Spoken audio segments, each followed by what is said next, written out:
Misteri Gunung Lawu yang angker telah menjadi mitos yang mengiringi setiap pendaki yang hendak mendaki ke Gunung Lawu. Namun hingga kini masih juga belum ditemui muaranya mengapa bisa gunung ini terkenal angker dan penuh dengan kisah-kisah mistis. Untuk lebih mendalami mengapa banyak mitos yang menyebarkan bahwa Gunung Lawu angker, mari tonton video ini tentang awal mula legenda dari Gunung Lawu tersebut.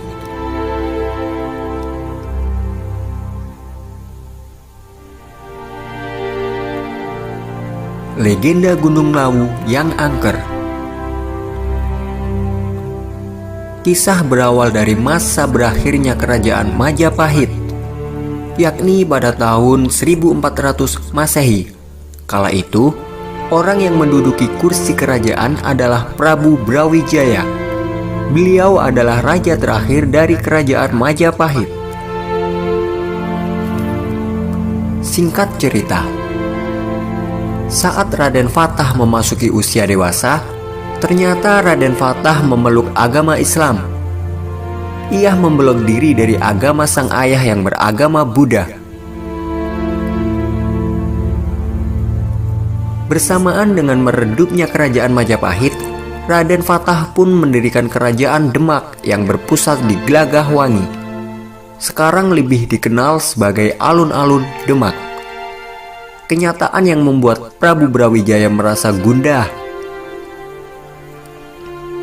Pada suatu malam, Prabu Brawijaya bersemedi.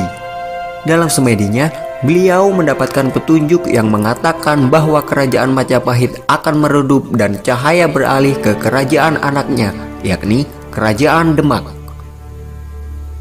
Sesaat itu pula, Prabu Brawijaya meninggalkan kerajaan Majapahit menuju Gunung Lawu untuk menyendiri.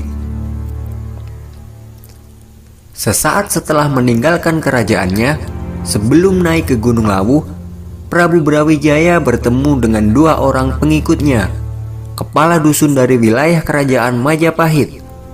Masing-masing dari mereka adalah Dipa Menggala dan Wangsa Menggala. Karena mereka berdua tidak tega melihat Prabu Brawijaya berjalan sendirian, mereka pun ikut menemani Prabu Brawijaya naik ke Gunung Lawu. Setelah sampai di puncak Hargodalem, Prabu Brawijaya berkata kepada dua pengikut setianya. Selesai mengucapkan kalimat itu, Prabu Brawijaya pun menghilang. Hingga kini jasad beliau tidak pernah ditemukan oleh siapapun. Misteri Gunung Lawu angker kerap dikaitkan dengan adanya burung jalak gading yang dipercaya jelmaan Kiai Jalak. Setelah Prabu Brawijaya melakukan moksa dan menghilang, tersisalah dua pengikut setianya, Sunan Gunung Lawu dan Kiai Jalak. Sejarah bercerita, mereka berdua menjalankan amanat Prabu Brawijaya. Mereka menjaga Gunung Lawu. Dengan kesempurnaan ilmu yang mereka punya, Sunan Gunung Lawu menjelma menjadi makhluk gaib dan Kiai Lawu menjelma menjadi seekor burung jalak yang berwarna gading. Kisah tentang burung jalak gading ini masih berlanjut hingga saat sekarang. Banyak orang percaya bahwa burung jalak gading sering muncul dan memberi petunjuk jalan menuju puncak Gunung Lawu kepada para pendaki yang memiliki tujuan baik. Sedangkan apabila pendaki memiliki niat buruk, Kiai Jalak tidak akan merestui mereka. Akibatnya, para pendaki yang memiliki niatan buruk akan terkena nasib yang nahas.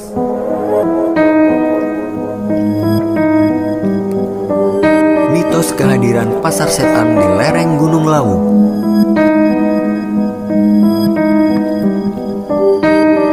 Misteri Gunung Lawu angker kian diperkuat oleh adanya kehadiran pasar setan.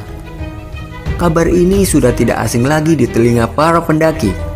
Sebuah pasar yang tak terlihat dengan kasat mata ini berada di jalur Candi Ceto, lereng Gunung Lawu sebelah lahan yang ditumbuhi ilalang. Berbicara tentang jalur Candi Ceto, Sebetulnya jalur ini adalah jalur yang paling pendek dan cepat menuju puncak Lawu.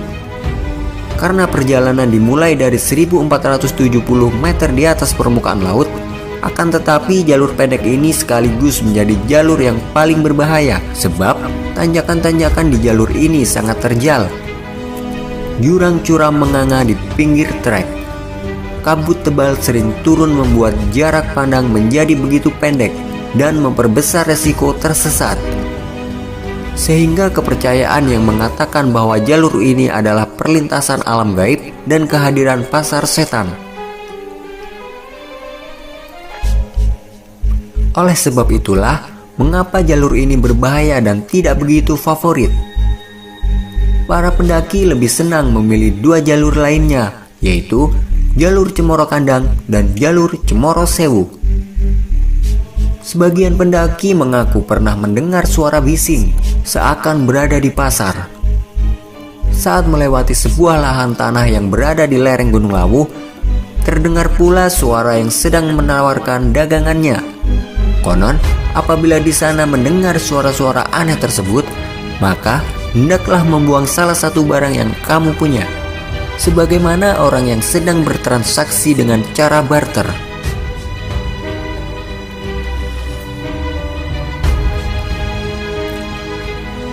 Bagaimana menyikapi Gunung Lawu yang terkenal angker? Selain kisah di atas, masih banyak lagi beragam mitos yang beredar di masyarakat bahwa Gunung Lawu ini memanglah terkenal angker dan memiliki sejumlah misteri yang mengiringi. Mitos lain menyebutkan bahwa jangan mendaki dengan baju berwarna hijau. Ada pula yang menyatakan bahwa jangan membawa rombongan yang berjumlah ganjil. Kisah lain menyebutkan bahwa mandi air berkhasiat di Gunung Lawu sangat bermanfaat. Terlepas dari segala misteri dan kekayaan mitos yang dimiliki Gunung Lawu, hendaknya kita sebagai pendaki harus selalu waspada. Waspada di sini bisa berarti untuk terus selalu menjaga sikap selama naik gunung. Hal-hal sederhana seperti tak berkata kasar, tidak berbuat senonoh, serta tidak membuang sampah sembarangan bisa jadi laku baik yang mesti para pendaki terapkan.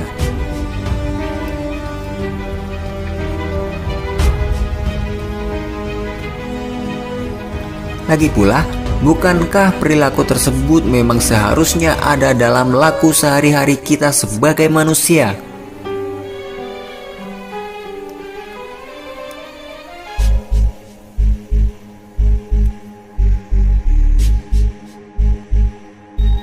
Gunung ini terletak di antara Kabupaten Karanganyar di Jawa Tengah dan Magetan di Jawa Timur. Tampaknya Gunung Lawu merupakan gunung paling sering didaki. Hal ini bisa dilihat dari banyaknya warung yang tersedia di beberapa pos pendakian. Bahkan di puncak pun juga ada warungnya loh.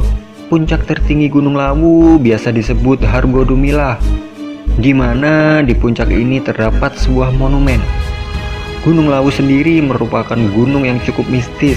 Tiap tanggal 1 Suro dalam penanggalan Jawa, banyak orang yang melakukan pendakian sampai ke puncak untuk melakukan ziarah. Di sepanjang jalur pendakian juga sering dijumpai dupa yang baunya sangat menyengat.